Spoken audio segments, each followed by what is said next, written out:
በኦሮሚያ ክልል ምስራቅ ወለጋ ዞን በጊዳ አያናና ሊሙ ወረዳዎች በቅርቡ ጽንፈኛ አክራሪ ብሔርተኞችና ፖለቲከኞች እኩይ ተግባራቸውን ከግብ ለማድረስ ለዘመናት በፍቅርና በአንድነት አብረው በኖሩ የአማራና ኦሮሞ ማህበረሰብ መካከል ባስነሱት ግጭት ከሁለቱም ብሔሮች ንጹሃን ሞተዋል፣ ንብረት ወድሟል፣ በርካቶች ተፈናቅለዋል። ከቤት ንብረታቸው የተፈናቀሉ ዜጎችን ወደ ነበሩበት መመለስ በሚቻልበት ዙሪያም ከባለድርሻ አካላት ጋር ውይይት ተካሂዷል። በኦሮሚያ ቤንሻንጉል ጉሙዝና ጋምቤላ ክልል የሰላምና የጋራ ልማት ማስተባበሪያ ጽፈት ቤት አዘጋጅነት በተካሄደው የውይይትና የሰላም ኮንፈረንስ ላይ ንግግር ያደረጉት የጽፈት ቤቱ ኃላፊ አቶ ፊሮምሳ ሰለሞን መድረኩ በቅርቡ በኦሮሞና በአማራ ህዝቦች መካከል በተከሰተው ግጭት ተቀዛቅዞ የነበረውን የኦሮሞ የአማራና የጉሙዝ ማህበረሰብ ማህበራዊና ኢኮኖሚያዊ ግንኙነቶችን ዳግም በማስቀጠል የእርስ በርስ ትስስርን ለማጠናከርና ተፈናቃዮችን ወደ ቀያቸው ለመመለስ የተዘጋጀ መሆኑን አስታውቀዋል። አንድነታችንን ማስቀጠል አለብን። ይህንን ለማድረግ ደግሞ እኛ የኦሮሞ ብሔርም የአማራ ብሔርም የጉሙዝ ብሔርን አንድ ሆነን ከቀጠልን ማላችንን የሚከሰተው ማንኛውም ነገር መፍታት እንችላለን። አሁን ተፈናቅለው በየሜዳው ያሉት ወገኖቻችንን የማስመለስ ስራ ላይ ሁሉም ሰው እዚህ ወጣትም የሀገር ሽማግሌም የሃይማኖት አባቶችም በዚህ ላይ መስራት አለብን። በቅርቡ በኦሮሞና በአማራ ማህበረሰብ መካከል የተከሰተው ግጭት የሁለቱ ህዝቦች ባህልና እሴት መገለጫ ሳይሆን የግል ጥቅማቸው የተነካባቸው ብዙሃንን በማይወክሉ ጥቂት ግለሰቦች አማካኝነት የተፈጠረ ችግር ነው ያሉት የኮንፈረንሱ ተሳታፊዎች ከጸጥታ አካላት ጋር በመቀናጀት አጥፊዎችን ለህግ እንደሚያቀርቡ ተናግረዋል። የብዙሃኑ የአካባቢው ነዋሪ ጥያቄም ልማት በመሆኑ ክረምት ሳይመጣ ተፈናቃዮችን ወደ ቀያቸው የመመለስ ስራ እንዲሰራም ጠይቀዋል። አሁን ከፍተኛ ወቅታው የሆነ ያለን ችግር አንደኛ ከመንደር 10 ከጊዳ ወረዳ ከመንደር 10 ከተማ ላይ አብዛኛው አማራ ፈልሶ ያለው በሙሉ አንድ እንኳን ታይነጠል መንደር 9 እና መንደር 8 ላይ ነው ያለው። ህብረተሰባችን መልሶ ከዛ ጦርነት ወደ ቦታው ቢመለስም መረጋጋት አልቻለም። ስለዚህ ማዳበሪያና አቅርቦት ዘር የተለያየ ወደ ስራ ወደ ልማት ብንገባ እየፈለሰ ያለው ህዝባችን እንዲረጋጋልን ይሄ ከፍተኛ ስራ ቢሰራ ጥሩ ነው። አማራ ከንገር ማነሳት ዲቤ ጅሬኛሳ ዱራት እንደብነ አማራ ወደ ቀደመ ህይወቱ እንዳይመለስ ኦሮሞም እንደዛ ወደ ቀደመ ህይወቱ እንዳይመለስ አማራ ከተመለሰ ኦሮሞ ይጎዳዋል፣ ኦሮሞ ከተመለሰ አማራ ይጎዳዋል በሚል አሉባልታ ያናፈሱ ሊያራርቁን ይሞክራሉ።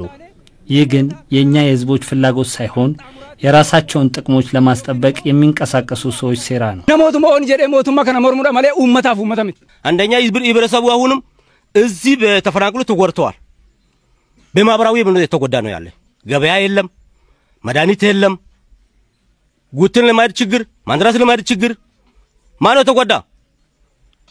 የኦሮሞ ደካማ አርሶ አደር፣ የኦሮሞ ልጆች፣ የጉሙዝ ልጆች፣ የአማራ ደካማ አርሶ አደር የተጎዳ ነው ያለ። ጸረ ሰላሞች ደግሞ የራሱ ስራ ሰርቶ ነገ ከነገ በኋላ እንት ነው ያለ። ለምን አይተናል? ባልፎ ያየን ጉዳይ ስለሆነ ነው። እኛ ያሳደግን ልጆች መንግስት ሲምሩ ስላየ ነው። በአካል ይዘር ቀጥታ ለማከላከያ ያሰረከበን። ምክንያቱ ሰው መገደል ወንጀል ነው። ይዘር ቀጥታ ተዮት ነው ተያዘ፣ ዳሎ ነው ተያዘ። ጎጥ አምራሮች አመጣ፣ ማከላከያ መጣ። እንኩ እነዚህ ልጆች እንደም የልጆች ወይኛ ልጆች ነው። ሴቶች ሁሉም ተነስቶ የልጆች ለምንድን ነው አንተ እንደዚህ ነው? ሌላ ስናየው ግን ጸረ ሰላሞች ጋር አብረው ሲጓዙ ነበር። እንደዚህ አይነት ነው አካባቢያችንን ሲያበላሹና ሲያበጣብጡ የነበረው። ከኛ ስር ማለ ነው፣ ከኛ ጎን አለ ነው። ቃነኛ ይመስላል፣ ሌሊት ደግሞ ጅብ ነው። ወንጀለኞችና አጥፊዎች በጥፋታቸው ልክ ፍርድ እንዲያገኙ ወደ ህግ ለማቅረብ እየተሰራ ባለው ስራ ውስጥ ህብረተሰቡ ወንጀለኞችን አጋልጦ በመስጠት መተባበር አለበት ያሉት የምስራቅ ወለጋ ዞን አስተዳዳሪ አቶ አለማየሁ ተስፋ ክረምት ሳይመጣ ተፈናቃዮችን ሙሉ በሙሉ ወደ ቀያቸው የመመለስ ስራ እየተሰራ ነው ብለዋል። መሰል ችግሮች እንዳይከሰቱ ማህበረሰብ አቀፍ አንድነትን በውይይትና በተግባር አጠናክሮ ማስቀጠል ይገባል ብለዋል። እነዚህ ህዝቡን የሚያጋጩ ኃይሎች ግባቸው ግጭት አይደለም። ግጭት መፍጠር፣ ህዝብን ማፋጀት፣ ደም ማፋሰስ፣ ወንድማማቾች እንዲገዳደሉ ማድረግ የትግል ስልታቸው ነው። ግባቸው አላማቸው ኦሮሞና ቤኒሻንጉል ጉሙዝን ኦሮሞና አማራን ማጋደል፣ ማጋጨት፣ ደም ማፋሰስ እንዲዘራረፉ ማድረግ ሳይሆን ግባቸው ከዚህ በላይ ነው። ያመለጡ ወንጀለኞችን በጋራ እንያዝ አሳደን የሁላችን ጠላት ናቸው። ለአሁኑ ነው እንጂ ኦሮሞን የገደሉት ትንሽ ቆይቶች እድል ካገኙ ለማንም ስለማይተኙ ማለት ነው። የተፈናቀሉ ሰዎችን ቶሎ እንመልስ። ያሁኑ ብቻ ሳይሆን ከጉሙዝም ወደ ኦሮሚያ የተፈናቀሉ ከኦሮሚያ ወደ ሌላ የተፈናቀሉ ሰዎችን ቶሎ መልስ ከነገ ጀምሮ ማለት ነው። ከነገ ጀምሮ ወደ ቀያቸው እንዲመለሱ እናድርግ። ሰው እንዲፈናቀል የሚያደርጉ ከተፈናቀለም እንዳይመለስ የሚያደርጉት ሌቦች ናቸው። የቀበሌ መስተዳድሮች ሌቦችን ተቆጣጠሩ።